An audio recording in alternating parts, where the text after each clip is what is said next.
Welcome back to Road to Fire. We're a family of three documenting our journey to fire, financial independence, retire early. Let's review our December passive income report.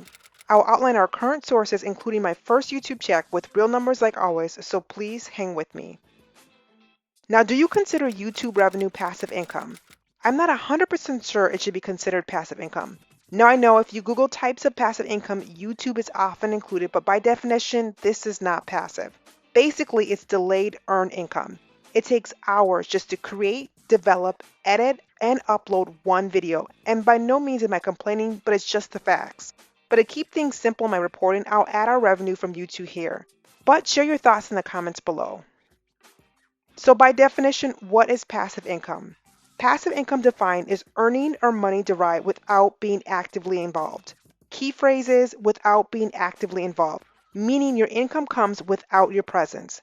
This is where you can clearly say YouTube does not fit this definition, but you get my point. Ideally for us, true passive income is money you earn in a way that requires little to no effort, so no active brain power. While earned income is defined as money made from working for someone who pays you or from running your own business. This includes all the income, wages, and tips you get from working. It sounds like YouTube revenue to me overall. Now, the number one reason I'm actively looking for more forms of passive income is to spend more time with my husband and son. Now, I think my why is probably the same for most people. Last year, we had 5 international trips booked and all were canceled, of course.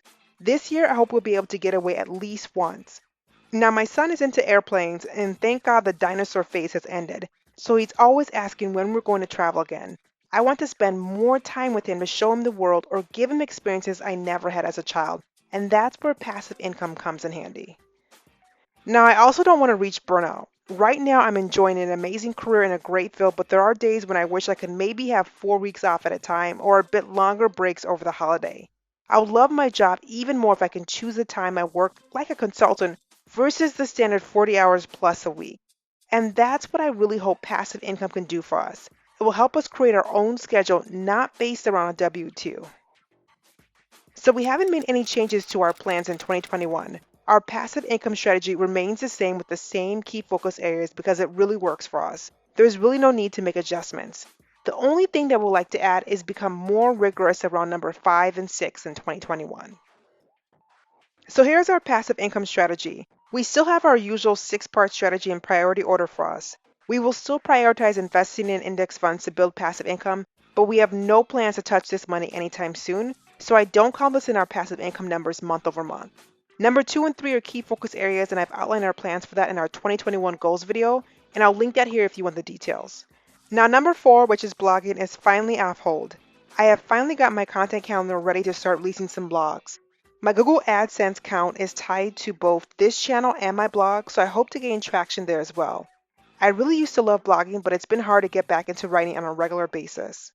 Number 5 is my husband's businesses and this platform, and we are finally have line of sight to some income producing ideas, so I'm excited for that to finally start moving forward. And number 6 is affiliated marketing, which has always been a struggle for me. I know there's growth here, and I have a few partnerships I'm working on later this month, so stay tuned on that, but I really need to spend some more time researching this area. Our overall strategy is simple for 2021, and we will remain this way for a few years until our investments get to a more sizable size to start leveraging into bigger plans. Okay, let's review how much we earned in December. I'm so happy with my first YouTube check, and I hope to maintain that same momentum in 2021, but it's not going to be easy. But I'm really stoked with the different streams of income we created last year, and I hope to build on that as well. So here's our passive income report for December. Our graph is finally looking a bit more diversified, which is key. I never want us to be weighted too much on one stream of income in the future. First, we received $1,200 from rental income.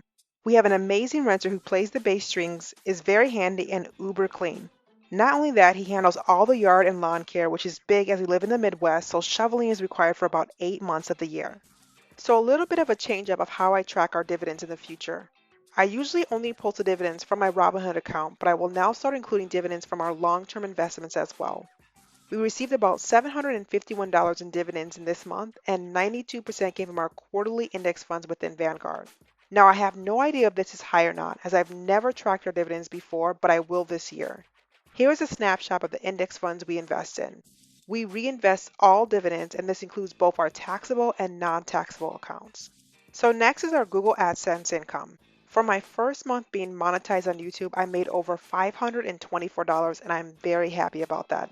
I will show the details on my analytics in a second, but I don't expect this to happen every single month. For cashback, we got nearly $100 back this month as I went through all of our bills and I transferred everything that was possible to be accepted on credit cards to our joint Capital One account. It's not bad overall, and I hope to get at least $100 back every month. I know we don't have the best card on the market, but this one really works well for us. So surveys, which one can argue isn't really passive, but for me it came back with about $30 for 2 minutes of questions. The surveys have an entrance limit, and I missed out on a few other surveys in December, but I'm okay with the $30 that I got. And for Ibotta this month, I got just under $13, and that is 100% from Target, mainly for bulk grocery items such as snacks for my son.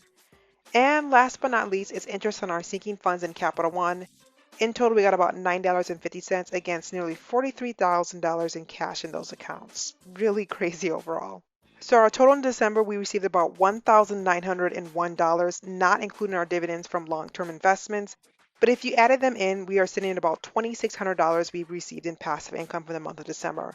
Both numbers are okay with me, but the ultimate goal is to get this to around $4,000 consistently month over month. So here are the details on my YouTube December revenue. I got monetized exactly on the 1st, so this represents a full month's earning, which is great for tracking. In December, I made just about $524, and that was really exciting and encouraging. Now I know this will not be the norm as I had a few outlier videos last month, but I'll definitely take it for this time being. My RPM was over $9 and my CPM was just over $18 last month. So here are my top earning videos. The number one video here had over 42,000 views, but most came before I was monetized, which was a little bit of a bummer, but it did help me get to the 4,000 watch hours. When I look at revenue sources, 99% came from ad revenue, with a few bucks coming from premium revenue. I'd love to make $500 a month pre-tax. Let's be clear, this is all pre-tax money every month, but we'll see. Right now I'm trending towards about $15 or $14 a day, which can change, but it's honestly up to YouTube to help promote some of my videos each month. So our next big step is to get a second property to get us closer towards our monthly goal. We have broadened our search and are now looking out of town, out of state, and even toying with the idea of it being a vacation rental versus a residential rental. We are working with our agents to see what might be the next best step for us right now. Now, if you made it this far, thank you so much for watching. But don't forget to comment, like, and subscribe below. Until next time.